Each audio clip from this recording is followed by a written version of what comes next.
आज की वीडियो में हम बात करने वाले हैं प्रीएम्बल ऑफ कॉन्स्टिट्यूशन यानी संविधान की प्रस्तावना या उद्देशिका के बारे में। इस वीडियो में हम ये जानने की कोशिश करेंगे कि प्रीएम्बल का मीनिंग क्या है, प्रीएम्बल का बैकग्राउंड क्या है, प्रीएम्बल के अलग अलग पार्ट्स को कौन कौन से देश के कॉन्स्टिट्यूशन से अडॉप्ट किया गया है, प्रीएम्बल से रिलेटेड एकमात्र कॉन्स्टिट्यूशनल अमेंडमेंट कौन सा है और इससे रिलेटेड लैंडमार्क केसेस कौन कौन से हैं और इसकी कंप्लीट इंटरप्रिटेशन यानी संपूर्ण व्याख्या हम किस तरह से कर सकते हैं। तो इन सारे के सारे पॉइंट्स के माध्यम से इस वीडियो में मैं कवर करने वाला हूं प्रीएम्बल से रिलेटेड सबसे महत्वपूर्ण 25 क्वेश्चंस, वो भी ऐसी ट्रिक्स के साथ कि आप उन्हें फिर कभी भूल ही नहीं पाएंगे। तो आइए फिर सबसे पहले बात कर लेते हैं प्रीएम्बल के मीनिंग की। कॉन्स्टिट्यूशन की प्रीएम्बल यानी संविधान की प्रस्तावना आखिर है क्या? इस क्वेश्चन का एकदम परफेक्ट आंसर देने के लिए मैं सहारा लूंगा 3 ऐसे फेमस स्टेटमेंट्स का जो कि आपके लिए बहुत ज्यादा महत्वपूर्ण है एग्जामिनेशन व्यू पॉइंट से भी। इन 3 स्टेटमेंट्स में से पहला स्टेटमेंट है नानी पालकीवाला का। अगर आप उनको नहीं जानते तो मैं आपको बता दूं कि नानी पालकीवाला थे एक बहुत ही फेमस ज्यूरिस्ट। सामान्य भाषा में बोलूं तो भारतीय इतिहास के अब तक के सबसे फेमस और मोस्ट सक्सेसफुल एडवोकेट। उन्होंने प्रीएम्बल के बारे में यह कहा था कि preamble is the identity card of constitution यानी प्रस्तावना संविधान का परिचय पत्र है। उन्होंने ऐसा इसलिए कहा था क्योंकि प्रीएम्बल को पढ़ने मात्र से ही हमें इन बातों का पता चल जाएगा कि हमारे संविधान में हमने मुख्यतः किन किन चीजों पर फोकस किया है और इस संविधान को बनाने का हमारा उद्देश्य क्या है। तो यहां पर पालकीवाला का नाम तो आपको आसानी से ध्यान में रह जाएगा। क्यों? क्योंकि पी से ही प्रीएम्बल और पी से ही पालकीवाला। दूसरा जो फेमस स्टेटमेंट है प्रीएम्बल से रिलेटेड वो दिया गया है अल्लादी कृष्ण स्वामी अय्यर द्वारा। जाहिर सी बात है इनका नाम तो आपने कभी नहीं सुना होगा, लेकिन संविधान निर्माण में इनकी बहुत ही महत्वपूर्ण भूमिका थी। क्यों? क्योंकि वो एक सदस्य थे कॉन्स्टिट्यूएंट असेंबली यानी संविधान सभा के। प्रीएम्बल से रिलेटेड इनका फेमस स्टेटमेंट था कि प्रस्तावना हमारे दीर्घकालीन सपनों का विचार है। इसे हम इंग्लिश में इस तरीके से ट्रांसलेट कर सकते हैं कि the preamble to our constitution expresses what we had thought or dreamed so long. उनका कहने का मतलब यह था कि एक लंबे समय में हमें कौन कौन से उद्देश्यों की प्राप्ति करनी है हमारे देश और देश के नागरिकों के लिए, इसका पता हमें चलेगा हमारी प्रीएम्बल से ही। फेमस स्टेटमेंट से रिलेटेड जो तीसरा महत्वपूर्ण सवाल पूछा जाता है प्रीएम्बल के चैप्टर में वो ये है कि संविधान के कौन से भाग को संविधान की कुंजी या की टू द कॉन्स्टिट्यूशन कहा जाता है। तो इसका आंसर भी है प्रीएम्बल ही, यानी संविधान की प्रस्तावना को ही कहा जाता है संविधान की कुंजी या की टू द कॉन्स्टिट्यूशन। अब बात यह आती है कि इन तीनों स्टेटमेंट्स को आप याद कैसे रखेंगे। तो इसके लिए आपको ध्यान में रखना है आमिर खान की एक सुपरहिट मूवी पीके का नाम। यह नाम आपको आसानी से ध्यान में भी रह जाएगा क्योंकि पी से ही प्रीएम्बल और पी से ही पीके। तो इस पीके वर्ड में पी से आप ध्यान में रखेंगे पालकीवाला का नाम और के से आप ध्यान में रखेंगे कृष्ण स्वामी अय्यर और कुंजी या की का नाम। पीके नाम के इस वर्ड को आपको भूलना नहीं है बिल्कुल भी, क्योंकि इसका यूज होने वाला है आगे भी। जहां तक हमारी प्रीएम्बल के बैकग्राउंड का सवाल है तो बैकग्राउंड का नाम आते ही आपको ध्यान में आना चाहिए यह सवाल कि प्रीएम्बल को आखिर बनाया किसने, इसका ड्राफ्ट किसने तैयार किया। तो इसका जवाब है पंडित जवाहरलाल नेहरू। तो इस तरह से आप ध्यान में रखिए कि मैंने आपको पी से स्टार्ट होने वाले 2 इंपॉर्टेंट वर्ड्स बता दिए हैं। पहला था पी से पालकीवाला और दूसरा है पी से पंडित जवाहरलाल नेहरू। ठीक है, पंडित नेहरू द्वारा प्रीएम्बल का ड्राफ्ट तैयार करने की कहानी भी बहुत ही महत्वपूर्ण है एग्जामिनेशन व्यू पॉइंट से। असल में हुआ कुछ यूं कि जो संविधान सभा थी यानी जो कॉन्स्टिट्यूएंट असेंबली थी वह जब हमारे संविधान को बनाने का काम कर रही थी तो लगभग उसी समय यानी 13 दिसंबर 1946 को नेहरू जी ने उस संविधान सभा के सामने पेश किया था एक ऑब्जेक्टिव्स रेजोल्यूशन यानी उद्देश्य संकल्प। इसमें उन्होंने यह बताने की कोशिश की थी कि संविधान का निर्माण करके हम हमारे देश और हमारे देश के नागरिकों के लिए कौन कौन से उद्देश्यों की प्राप्ति करना चाहते हैं। पंडित नेहरू द्वारा पेश किए गए इस रेजोल्यूशन को ठीक 40 दिन बाद ही यानी 22 जनवरी 1947 को ही हमारे संविधान में शामिल कर लिया गया संविधान की प्रस्तावना के तौर पर। क्योंकि नेहरू जी द्वारा पेश किया गया यह डॉक्यूमेंट एक ऑब्जेक्टिव रेजोल्यूशन यानी उद्देश्य संकल्प था जो कि बात करता था संविधान के पर्पस यानी उद्देश्यों के बारे में। यही कारण है कि हमारे संविधान की प्रस्तावना का दूसरा नाम है उद्देशिका भी। तो ये जो 2 इंपॉर्टेंट डेट्स हैं प्रीएम्बल से रिलेटेड इनको आपको रटने की जरूरत नहीं है बिल्कुल भी। आप तो बस इतना ध्यान में रखिए कि हमारी जो प्रीएम्बल है प्रस्तावना है उसको बनाने का काम और उसको हमारे संविधान में शामिल करने का काम, ये दोनों काम ही हो चुके थे हमारी आजादी से 6 या 7 महीने पहले ही, यानी 15 अगस्त 1947 से 6 या 7 महीने पहले। इस व्यू पॉइंट से आप इन दोनों डेट्स को देखेंगे तो आपको इन्हें रटने की जरूरत नहीं पड़ेगी बिल्कुल भी। अब बात करें अगर प्रीएम्बल से रिलेटेड सोर्सेज या स्रोतों की, तो जो सबसे महत्वपूर्ण सवाल बनता है सबसे पहले वो ये है कि प्रीएम्बल का आइडिया हमने कौन से देश के कॉन्स्टिट्यूशन से अडॉप्ट किया। तो इसका आंसर है यूएसए यानी अमेरिका। यहां पर यूएसए का नाम ध्यान में रखने का जो सबसे आसान तरीका है वो यह है कि आप बस इतना ध्यान में रखिए कि यूएसए जो है वो है इस दुनिया का सबसे इंपॉर्टेंट या सबसे पावरफुल देश। तो इसीलिए हमारे संविधान के जो मोस्ट इंपॉर्टेंट प्रोविजंस हैं वो हमने अडॉप्ट किए हैं यूएसए के कॉन्स्टिट्यूशन से ही। संविधान के किसी भी जानकार से अगर आप यह पूछेंगे कि भारतीय संविधान का सबसे महत्वपूर्ण प्रोविजन कौन सा है तो उसका जवाब होगा या तो प्रीएम्बल या फंडामेंटल राइट्स। और ये दोनों के दोनों प्रोविजंस ही हमने अडॉप्ट किए हैं यूएसए के कॉन्स्टिट्यूशन से। तो इस तरह से आप बस इतना ही ध्यान में रखिए कि अमेरिका है इस दुनिया का सबसे इंपॉर्टेंट देश और इसलिए संविधान के सबसे इंपॉर्टेंट प्रोविजंस हमने अडॉप्ट किए हैं अमेरिका से ही।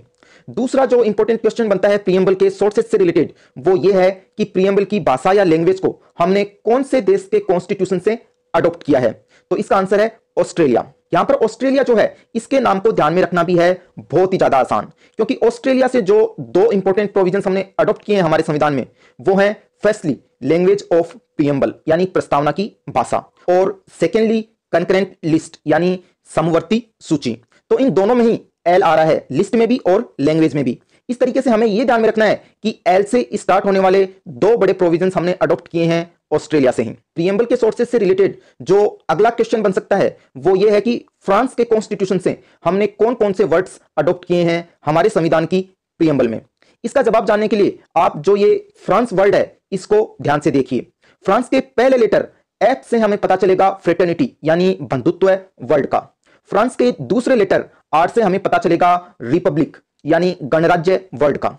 और फ्रांस के ही लास्ट लेटर ई से हमें पता चलेगा इक्वेलिटी यानी समता वर्ड का।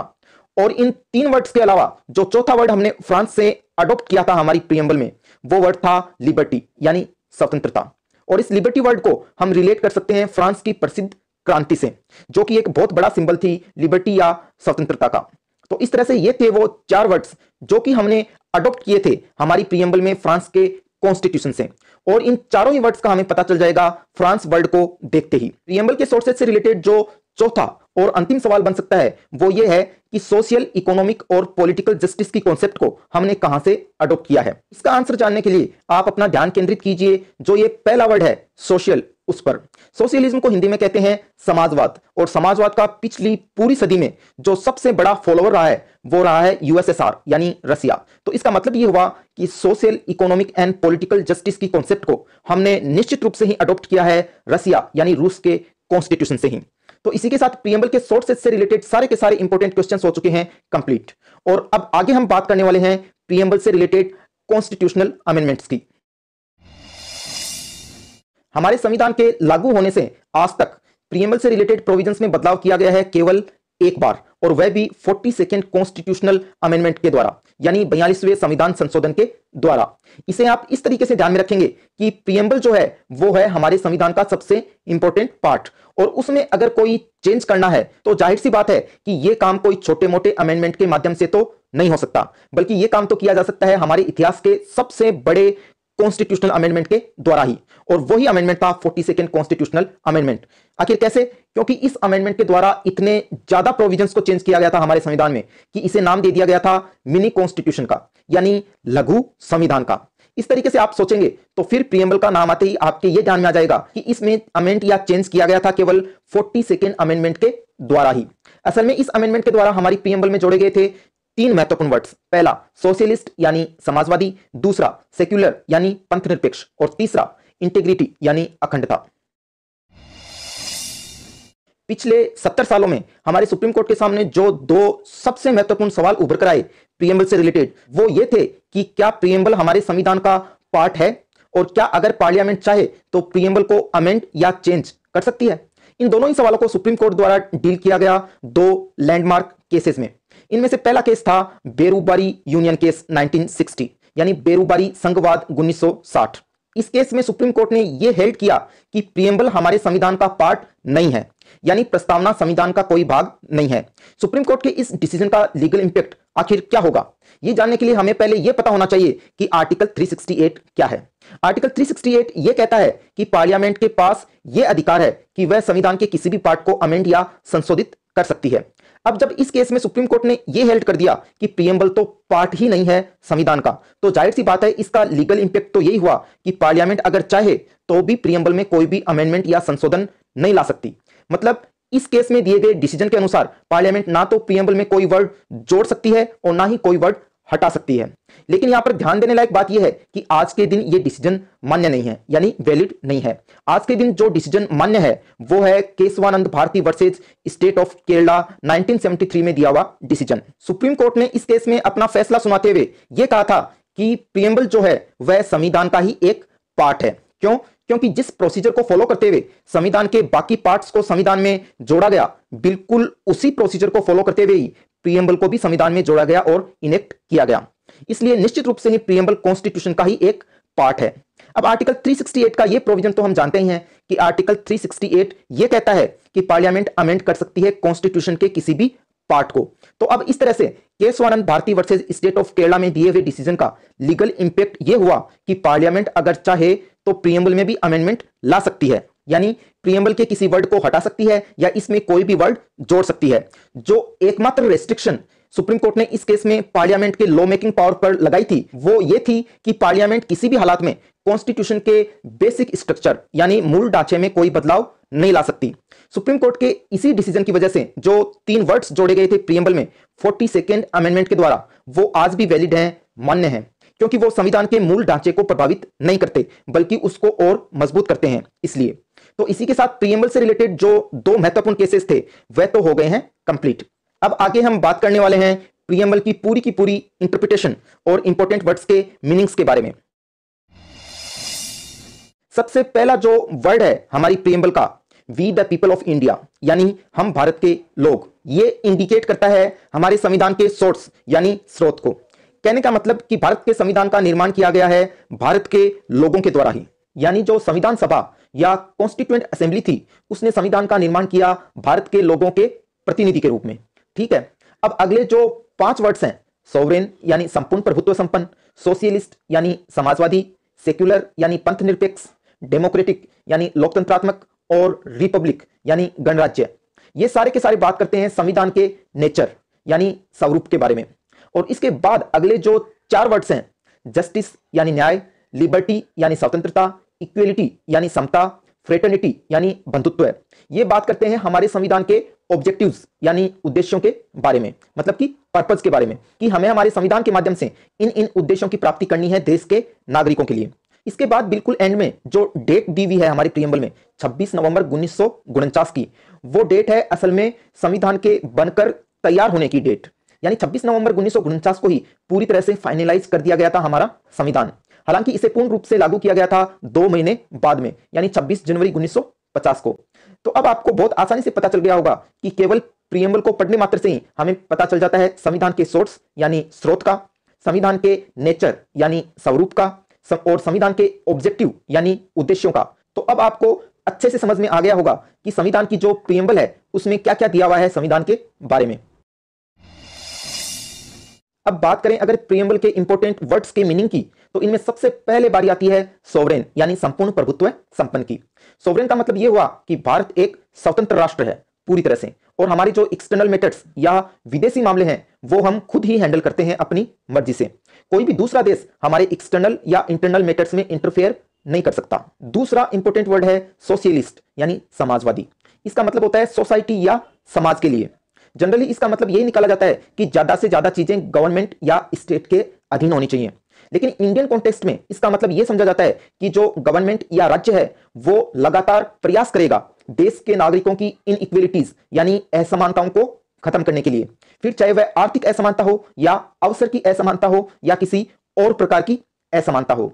लेकिन यहां पर ध्यान रखने लायक बात यह है कि जब भी इंडियन कॉन्टेक्स्ट में आप सोशलिस्ट या समाजवादी वर्ड की बात करेंगे तो जो ये इनइक्वालिटी या असमानता को दूर करने का लक्ष्य है ये हमेशा ही प्राप्त किया जाएगा लोकतांत्रिक या डेमोक्रेटिक तरीकों से ही, ना कि हिंसा या वायलेंस जैसे आक्रामक तरीकों से। अब अगला जो इंपॉर्टेंट वर्ड है प्रीएम्बल का वो है सेक्युलर यानी पंथ निरपेक्ष। इसका मतलब यह हुआ कि हमारा कोई भी राष्ट्रीय धर्म नहीं होगा। जिस तरह पाकिस्तान एक इस्लामिक राष्ट्र है और इस्लाम उसका राष्ट्रीय धर्म है, ऐसा हमारे यहां बिल्कुल भी नहीं होगा। हमारे देश के लिए तो सभी धर्म एक समान होंगे और हर एक नागरिक को अपनी अपनी इच्छा के अनुसार अपने अपने धर्म को मानने और उसको प्रैक्टिस करने की आजादी होगी पूरी तरह से। अब अगला जो इंपॉर्टेंट वर्ड है वो है डेमोक्रेसी यानी लोकतंत्र। यहां पर डेमो या लोक का मतलब तो हो गया जनता और क्रेसी या तंत्र का मतलब हो गया शासन। तो इस तरह डेमोक्रेसी का मतलब हो गया जनता का शासन। कहने का मतलब कि जो लोग हमारे यहां शासन करते हैं, मतलब सारे के सारे एमपीज और एमएलएज, उनका चुनाव किया जाता है जनता के द्वारा ही। अगला इंपॉर्टेंट वर्ड है रिपब्लिक यानी गणराज्य। इसका मतलब यह हुआ कि हमारे देश का जो संवैधानिक प्रमुख है, जो कॉन्स्टिट्यूशनल हेड है, वो वंशवाद या हेरिडिटी के आधार पर नॉमिनेट नहीं किया जाता। मतलब राजा का बेटा राजा नहीं बनता, बल्कि निर्वाचित किया जाता है जनता या जनता के द्वारा चुने गए प्रतिनिधियों के द्वारा। इसका सीधा सा अर्थ यह हुआ कि भारत के जो राष्ट्रपति हैं, प्रेसिडेंट है, वो नॉमिनेट या मनोनीत नहीं किए जाते, बल्कि इलेक्ट या निर्वाचित किए जाते हैं जनता के द्वारा चुने गए प्रतिनिधियों के द्वारा। अगला जो इंपॉर्टेंट वर्ड है फ्रेटर्निटी यानी बंधुत्व है। इसका मतलब होता है फीलिंग ऑफ कॉमन ब्रदरहुड यानी समान भाईचारे की भावना। मतलब सारे भारतीय मेरे भाई बहन है, वो वाली फीलिंग। ठीक है।